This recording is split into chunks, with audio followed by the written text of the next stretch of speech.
বাদশাহ দুইটা পাখি পালছে, আর ওই কর্মচারী প্রজাকে বলে দিয়েছে, শোনো, এই দুই পাখির জন্য এতটুকু করে খাবার, দুইজনের খাবার ভাগ করে দিবা। কাকেরও খাবার দেয় যেমন, কোকিলেরও খাবার দেয় তেমন।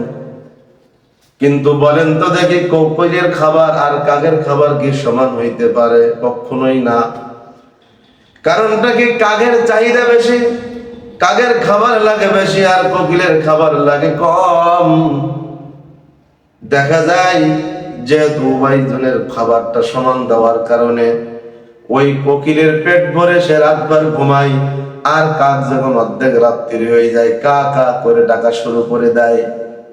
সে রাত যখন অর্ধেক হয়ে যায়, ক্ষুধা লাগে, ডাকা শুরু করে দেয়। এখন বাদশার মেজাজ তো খারাপ হয়ে যায়, কারণ কাকের ডাক তো আর ভালো না। এক নাই দুই নাই, এমন ভাবে যায়।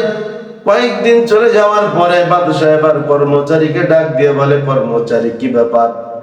আমি সারাদিন আদালতে থাকি, বিচারে থাকি, বিভিন্ন কার্যক্রমে থাকি, রাত্রিরে যখন আমি একটু আরামে বিশ্রামে যাই, ওই কাক কেন রাত্রি কা কা করে ডাকবে? আমার ঘুমটা নষ্ট হয়ে যায়, কারণটা কি?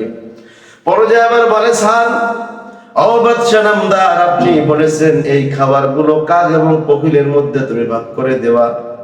ঘটনাক্রমে স্যার, ওই কোকিল তো খেয়ে আরো খাবার রয়ে যায়, কারণ ওর তো খাবার চাহিদা কম, কিন্তু কাকের খাবার চাহিদা বেশি। যার কারণে ওই কাক খাওয়ার পরে ওর পেট ভরে না, যখন অর্ধেক রাত হয়ে যায় তখন সে কা কা করে ডাকা শুরু করে দেয়। কথা ঠিক কিনা বলেন?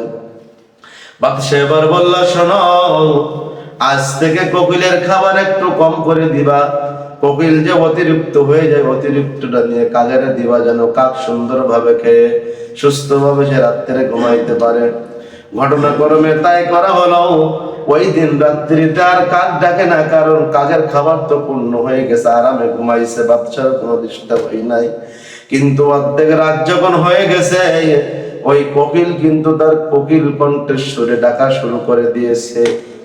বাদশাহ সকালে উঠে প্রজাকে ডাক দিয়ে বলে, ও প্রজা, শোনো, এই গত রাত্রি সুন্দরভাবে একটা ডাককে দিয়েছিল। প্রজা এবার বলে, স্যার, বাদশাহ নামদার, আপনি যে কাকের খাবার আগে কম করে দিতেন, এই জন্য করে কাক ডাকতো, কিন্তু আমি যখন কোকিলের খাবার কম করে কোকিলের কাছ থেকে খাবার বেশি নিয়ে কাককে বেশি করে দিয়েছি, কাক আর ডাকে না, এখন কোকিল ডাকা শুরু করে দেয়। বাদশাহ এবার বলে, ও কর্মচারী, তুমি কোকিলের খাবার কম করে দিবা, কিন্তু কাকের খাবার কম করবা না। কারণটা কি? ওই কোকিলের সুমধুর কণ্ঠের ডাক আমার কাছে বহুত ভালো লাগে, আমার কাছে সুন্দর লাগে, আমার হৃদয়টা জড়িয়ে যায়। এই জন্য করে কোকিল ডাকুক, কিন্তু কাককে কখনো কম দিবা না। ওই কাকের বাচ্চা কাক যেন একবারও না ডাকে। ঠিক কিনা?